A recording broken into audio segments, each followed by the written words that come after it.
Title: What Love Became After the Vows. Chapter 1: A Marriage Built on Reason, Not Desire. Emma had always believed that love was supposed to arrive like a storm, loud, uncontrollable, unmistakable, but marriage arrived quietly, so quietly that she almost missed the moment her life changed. The wedding photographs showed two calm faces, two people standing side by side with practiced smiles. What they did not show was the hesitation beneath the surface, the unspoken understanding that this union was built on logic, timing, and approval rather than longing. Daniel was not unkind. If anything, his kindness was precise, almost careful. He opened doors, asked polite questions, respected her space with disciplined restraint. He treated marriage like a responsibility to be executed correctly, not an emotion to be explored. Their home reflected that same distance. Everything had its place. Nothing felt lived in. Emma often found herself wondering if she had made a mistake, not because Daniel was wrong, but because love was absent.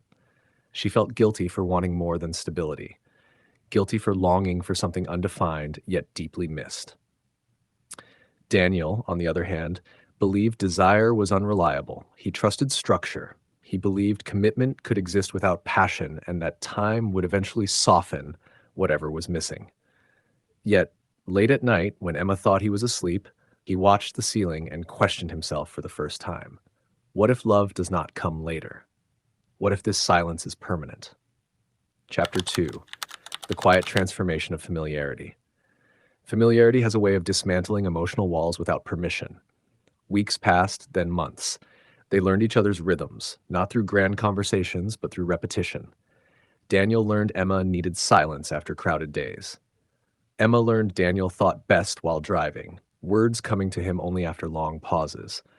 They began sharing small rituals, morning coffee, evening walks, unplanned conversations that stretched longer than intended. Emma noticed the way Daniel remembered details she never expected him to.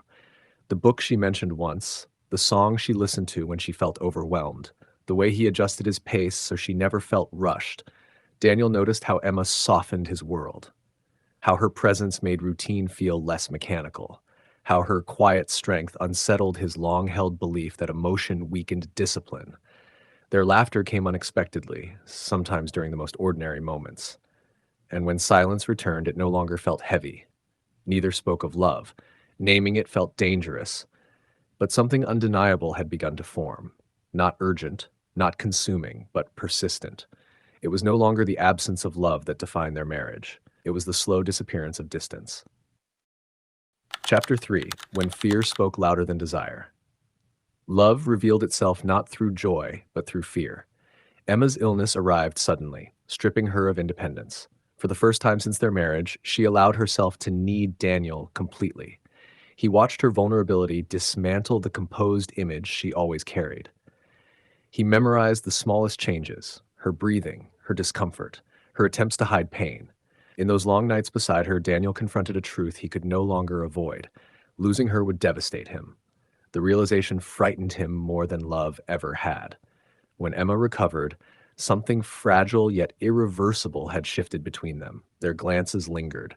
Their conversations carried weight.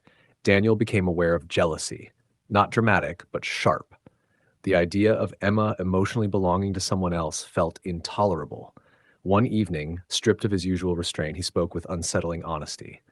"I thought love was optional," he said quietly, "but now I realize I have already built my life around you."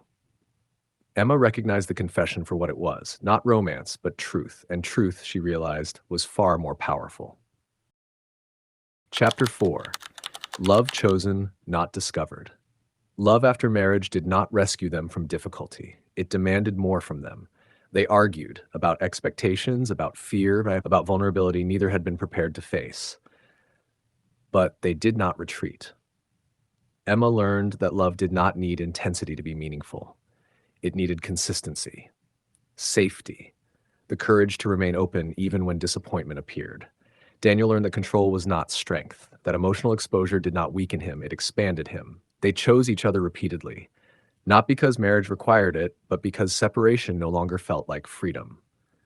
On a quiet night, long after the ceremony had faded into memory, Emma realized something profound.